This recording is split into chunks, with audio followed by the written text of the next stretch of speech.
Welcome to our webinar today.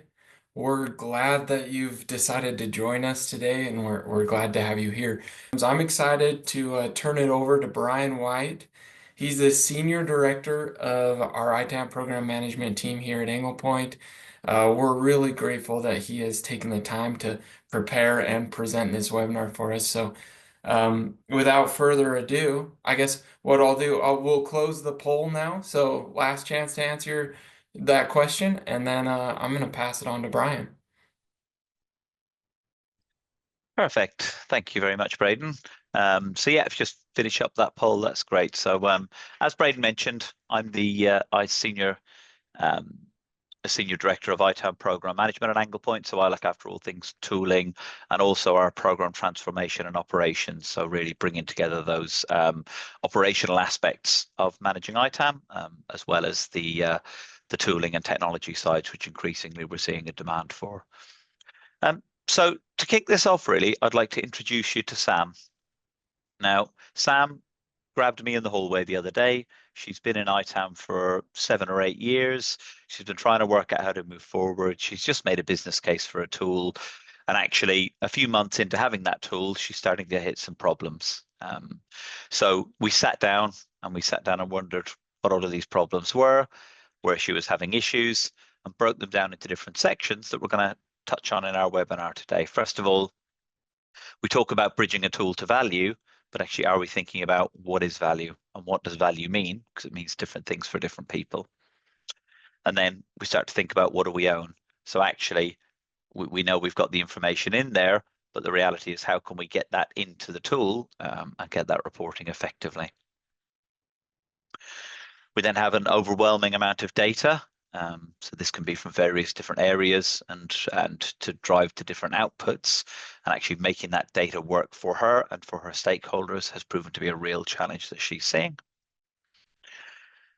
And then should we approach everything the same for all publishers? So again, I think there's a feeling that maybe you can just upload that compliance report. Maybe you can just work through that. You can do an automatic feed, but actually what we see is if you have a mega vendor like an IBM or an Oracle, that's actually very different in terms of how we need to think about using technology to get to value compared to if you have 1,000 vendors that are very small and very low level spend, maybe SaaS vendors across a different area and you're a category manager. Then how do we get to value? So once you've kind of understood all of that, what does that road to value look like, and what's the best way to get there? And then finally, where the rubber meets the road, what does this actually look like in practice in terms of rolling this out as a real thing? So first of all, we're going to jump into kind of how to define value. I think this is the most important place to start, because maybe the tool doesn't do this at all. It can help you manufacture the data. It can help you get to a better outcome, but it can't help you define value. So really where you need to start with this is starting to think about the stakeholder needs. So actually you have different people internally that all want different things internally. And if you have a regulatory need, as we're seeing really grow in the market, that's very different than trying to cut budget from a different spend and reduce area, or if you're trying to roll out a very decentralized ITAM program and try to drive empowerment in a very FinOps type way. These are all things that we need to approach in very different ways and things that we need to think about in very different ways.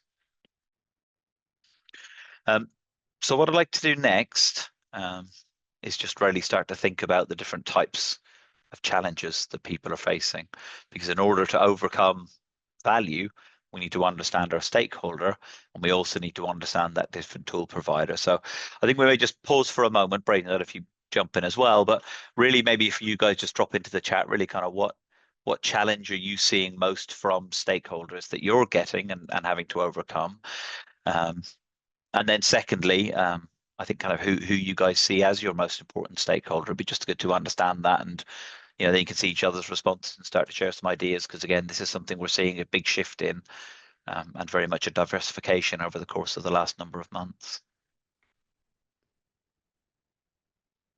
Pause a second to complete that, and again, that we've really tried to categorize these. We're seeing kind of risk reduction and better management, and again, not just financially, but seeing about regulatory industry perception, and then also kind of life cycle then from a fulfillment, end user experience, all having very much a typical input.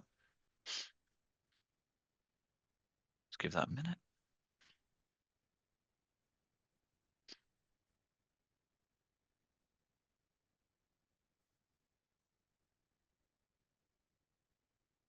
Accurate chargebacks, data quality, yeah, decentralization.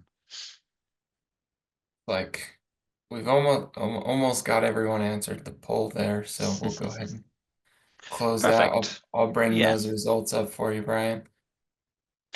brilliant. And then what we want to think about kind of beyond this and where we're seeing a lot of people go is actually towards, sorry, let me just jump back and forward. How do we then get to a decentralized area? So what we're seeing is a very much a trend towards becoming more of a service provider and providing value to more of those different people in a more proactive way, and actually allowing yourself to become the central stakeholder for that. And then these people plug and play, and it becomes much more a stakeholder-driven outcome. So the next challenge that we often see on overcoming this is actually, what do we own? So when we think about that, the challenge is often we have entitlements spread out in lots of different places.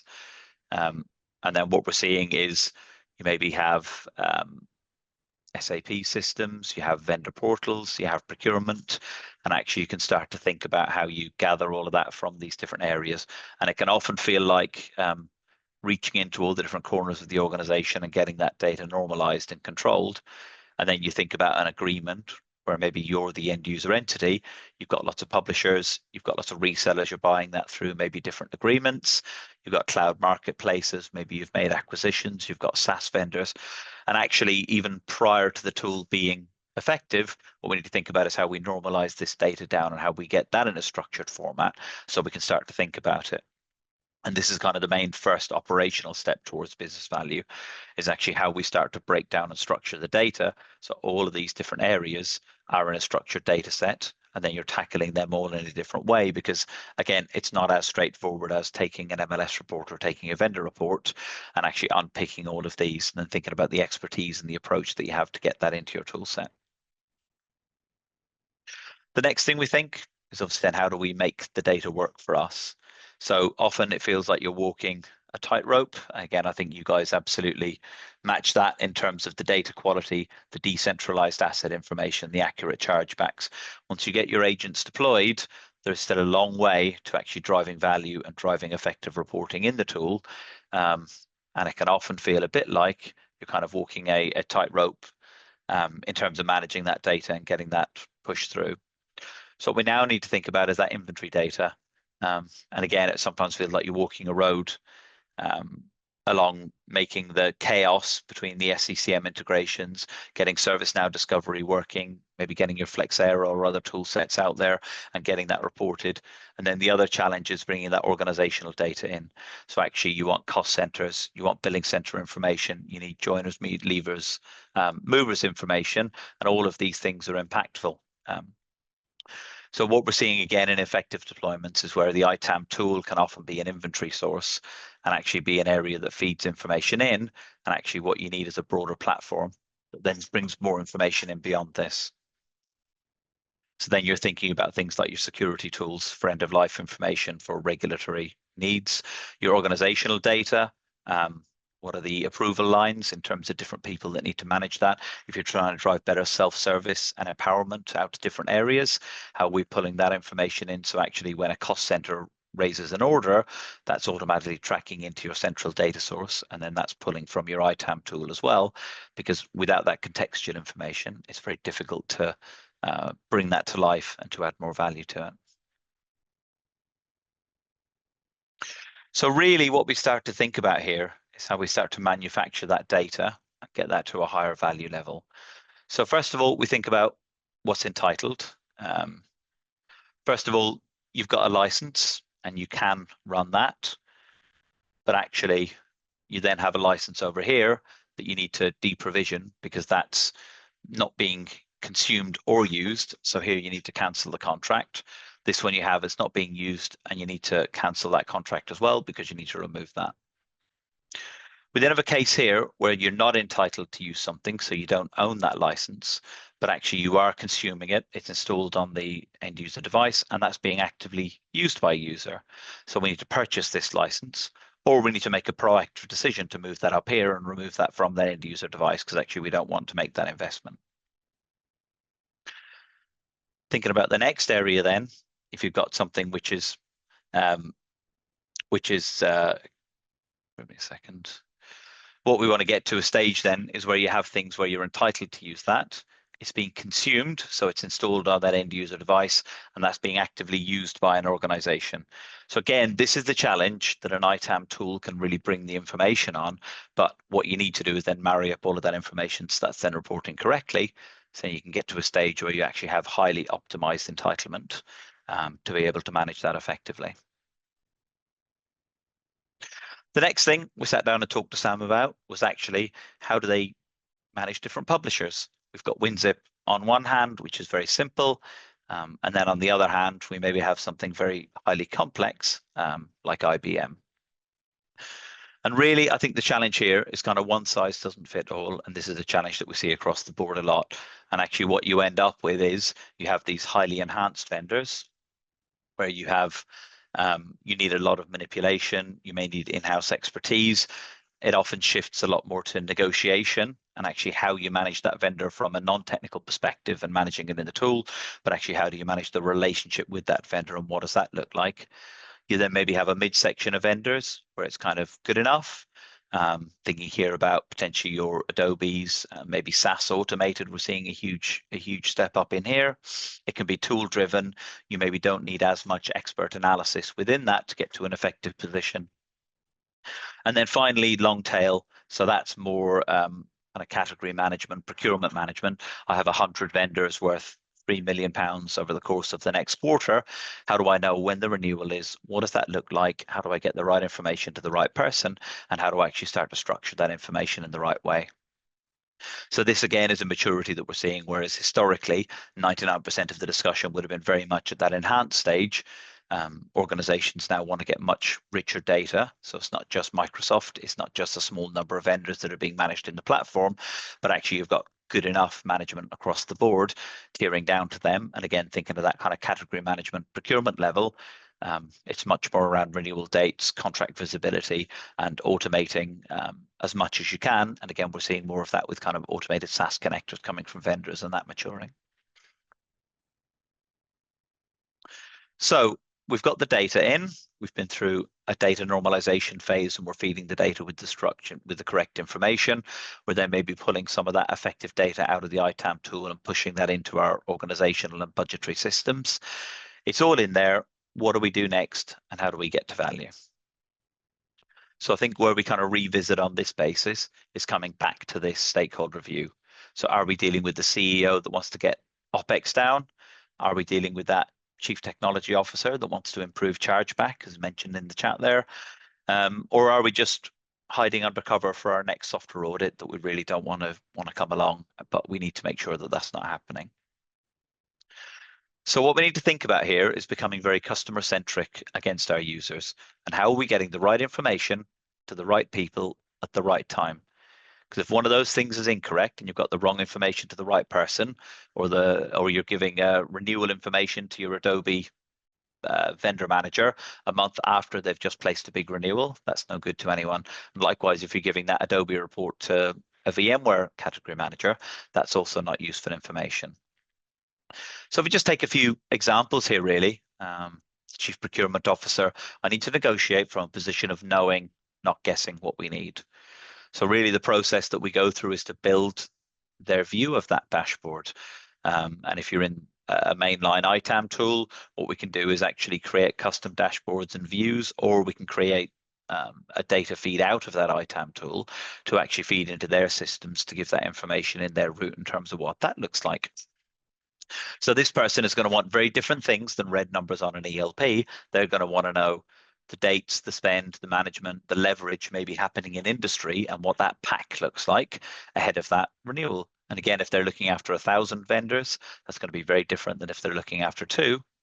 And when do they need that? Maybe that's a quarterly cadence. We can pull that information out. We can give them visibility of the dashboard, but you're giving the right information to the right person at the right time. And then just to think of another example, maybe you've got a CEO, they're saying, get that OPEX down. What does that look like? In terms of what information they need, it's one number. And there may be 100 different activities that happen beneath this. Again, they've got very little interest in ELPs, in red compliance numbers. It's all about the execution of value beyond that. And when do they need that? Maybe they need that monthly. And then a last example, maybe a chief financial officer, exactly like you said, they were seeing a lot of increased need for departmental budget and ownership, where ITAM's shifting from being this central utility that's consumed by everyone. Can we use these tools, these systems, these reporting to give more departmental empowerment in terms of getting that out into different areas and different areas of the business? So maybe what they need is some kind of SAM dashboard. And what that's got is maybe accountability back to different user areas and user groups based on the requesters. And maybe there's an overall breakdown of the compliance and risk and opportunity savings within each different software vendor. And maybe then we're able to collapse that down based on the usage that again is kind of mapped into the tool to give these different people that feedback. So then this person isn't becoming sat in the center and managing and mandating everything. They're then much more of an organizer disseminating this budget and empowering people to save money and to make decisions in their own areas. And maybe that's a much more dynamic thing. And again, if you're giving departmental budget ownership, maybe that's a weekly refresh or pulling in that data fresh. So if they make a decision that they've got someone new onboarding, they can decide to take that software away from someone else on their team and give that to the new hire. And that's directly impacting them, rather than coming back to the start and that just coming out of a central pot. So again, really important, understand your stakeholder, understand the business need, and understand what they want out of it. And then really it's our role as ITAM and as the tool owner and manipulator to create that black box that gives them that value. And then keep that feedback loop moving afterwards. So is this working? Is it creating value? And then this again is how ITAM programs grow and get better, and really how we do build that bridge to value, because value is a useful report I can use to save money in my next renewal or to cut my departmental budget. So that means I've got that budget for that extra head. And the last piece, what does this look like in practice? So I've been relatively high level at a theoretical standpoint. So kind of where do we start? What do we do? How do we get moving with this? So coming back to people, process, and technology, and really starting to focus on the different gaps in between these. So if we start to think about technology, that's in place. We've bought the tool, we've got that area. We see this gap up to people in terms of what do the automation and integrations look like with that? How are we capturing that data on a dynamic basis? So if there's a software request comes in, how much of that is the tool doing, and how are we fulfilling that against the request and in the tool set? Maybe that's the capturing of data from procurement. So instead of just capturing 20 Adobes or an unstructured PDF, we are capturing that data in a structured way, which knows it's Adobe Creative Cloud, this version, this area, this usage. The other piece that plays in here is around expert tuning. So actually, how are we manipulating the tool? So we're pulling through that correct information. We're setting up the user counts correctly. We've read the contract and we understand that this vendor measures usage in this way, and we're configuring that in the tool. And again, increasingly, we're seeing that as being a way to get that tool reporting effectively at the front end. And then finally, are we sitting down with the stakeholders and saying, if you were to have a magic dashboard, what would that look like? And how would that deliver value for you? And we don't want to give you 50 widgets. We want to give you two graphs and show how they're relevant to your job in terms of what that can see. Then we come to the technology and process. This again comes to kind of workflows and governance. So again, we've spoken a lot about interaction with other data sources, things like organizational hierarchy, procurement, finance systems, again, coming up a lot, particularly as we're starting to talk about renewals and broader volumes of vendors. What does that process look like to capture that data in a structured way, be managed by a combination of people and automation, and then to push that into the technology and pull that back out again? And then between people and process, do we have the right manual and tactical? So there will be manual efforts. Tools can only do so much. We will need to augment that with people reviewing that, with reading contracts, with inputting that on a manual basis. and seeing what that looks like. And then just to expand on that a little bit more, this is just a high level view of some of the hats that people need to wear. So the orange ones there representing the core roles and the blue ones representing the supporting roles. So actually, if you have a small organization and you have a small number of people in your ITAM department, it may be 2 or 3 people wearing all of these hats. But actually, if you're just standing up that tool as is and giving people a login and you haven't thought about data and reporting, for example, and sat down and said, well, how do we manage data in the organization? How can we federate with the other systems? What does that look like? Potentially you're missing a gap there in terms of how we start to give effective reporting to people. And also this piece in the bottom right in terms of the licensing specialists and portfolio management. So if you do want to manage complex vendors, you will need people that can read a software contract, and also people that can start to think about, how do I map this in? What does it look like? And again, this is one of the biggest gaps that we see, is the underestimation that it's an administrative task to take a software contract and bulk upload that into a tool, when in reality, you need to understand the nuances of what a vendor really means when they're saying a registered user or a concurrent user or a CAL, and actually how we stand that up and map that in the tool. And this is the challenge where you get in these diverse skill sets in terms of technical data, maybe semi-implementation type skills, discovery and getting the data pulling in correctly, but then also the people at the operational end of the tool that are able to manipulate that, populate it, maybe even update the back end recognitions to say, actually, we've got this special agreement where Microsoft do allow us to downgrade from this version to this version, and it's not non-compliant. How do we map that in the tool? And again, as we're getting more complex with agreements, how do they actually go in and show as effective? So to kind of recap, first of all, we start off with informing what is stakeholder value. We can't build a bridge to stakeholder value without understanding what stakeholders value means in their mouth from their eyes. So as with a lot of ITAM conversations, get out into the organization, network, understand. You never know who's got that next budget stream that can help you grow the team and you can solve a different problem in the business. And then how do you start to consolidate that data and publishers? So I know what I own, I know what's out there, I've got clean, trustworthy data. A very good way to lose credibility very quickly with stakeholders is to go in with bad data and information and start to think about getting unpicked in a meeting. That number is not right. Is it correct? Is it right? And have you tested that? And have you warmed up those stakeholders as they're on the way? Then we start to map the opportunities. So do we have structured data coming in? Are we treating our IBMs very different from our 50K to £1 million spend contracts, and start to think about how we treat them differently and what that looks like, because we need different mix of people, process and technology to manage them and to keep them on top. And again, our stakeholder is probably very different for what they want out of that vendor report in the tool set and what other information they're going to want on top of that.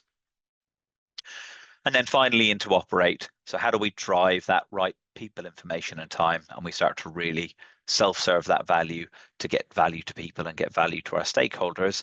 So actually the tool is operating as the bit that sits in the middle, and it's helping to facilitate and automate that value to people, rather than being a lot of manual areas on top. Excellent. So yeah, thank you very much for listening. Pass you back over to Braden now. We can Yeah, just thanks, Brian. Really questions. appreciate it. We do have a few minutes for questions, so please, if you have your questions, put those in the Q&A. While you're doing that, I want to just bring up a couple things. I'm going to launch one more poll question. We had to kind of run through this to fit within the half-hour time slot, so if you want more detail or if you're interested, there's a lot more that we could share. Please let us know, and we'd be happy to share more information with you on a one-to-one basis. And then the other thing I wanted to bring up is we are offering some new complimentary Gartner research. This unlock the business value of software entitlement data by managing data quality. And if you just visit that link, anglepoint.com/Gartner research, you can access that report. So Brian, we did have a question come in during the presentation. It was relating to, there was a slide where we were looking at 95% optimization of entitlement. And the question was just, is that like an industry standard, or is that something that organizations should strive for? Kind of where does that number come from? Um, I think it comes back to defining your scope. Um, so what does good look like? And again, I think that's an example that we worked with. We have a Toyota presentation that we did jointly with them, and I'd urge you to watch that because it certainly touched on a lot of the same points. But that comes back to the scope of what did we want to manage in that situation, and what lines did we need to be successful. And actually, we then set the KPIs up around our KPI here is 95% for this list of vendors to be reporting effectively and benchmarked correctly. So that comes back to it's not necessarily an industry standard, but I say that's more of a KPI that you would set yourself as a goal, and then you can then measure the success of when you've achieved that. And again, making it achievable would be my feedback. Don't try and eat the elephant too quickly. Start with 10 vendors and maybe 50 vendors, say, within each of those different categories. Gotcha. Makes sense. Thank you. We had a couple questions come in about the job role classifications and skills. One of them being, is there a rule on them for how many full-time employees are required to optimize the value? Or, like what would that be based on? It's one of those it depends kind of ones. We have done some study and some collaboration with Gartner and other organizations around the typical number of people, and something that we can look at quite often as part of operating model designs is the right number of people in the right skill set. But the challenge is, I think they represent all of the role classifications that should be touched in some form. However, if you have a very complex server environment, you want to be very dynamic with your empowerment of budget, for example, that's going to be very different than maybe a more simple organization organizationally, which is keeping things central. So it's not necessarily a one for one, but it's more a representation of a consideration, and they will certainly flux up and down depending on what the program's trying to deliver. Sure. Thank you. I think you kind of answered the other question that came in on, if there were a way to make those role classifications an industry standard, but Mhm. it sounds like it really depends. Yeah, I think the classifications are, again, it's kind of our interpretation from having built out the skill sets needed to manage a tool and to wrap around a tool. This is something that we've done. So again, happy to share that. And if there is interest, we could maybe do something digging into that in a bit more detail. Um, but it comes back to kind of the people process technology. If you have people, these are the skill sets that the people need to have in some form to be able to manage that effectively. Excellent. Awesome. Okay, well that puts us right at time, so we'll go ahead and wrap up. But really big thank you, Brian. We really appreciate you taking the time, and a big thank you also to everyone who attended today. Thank you.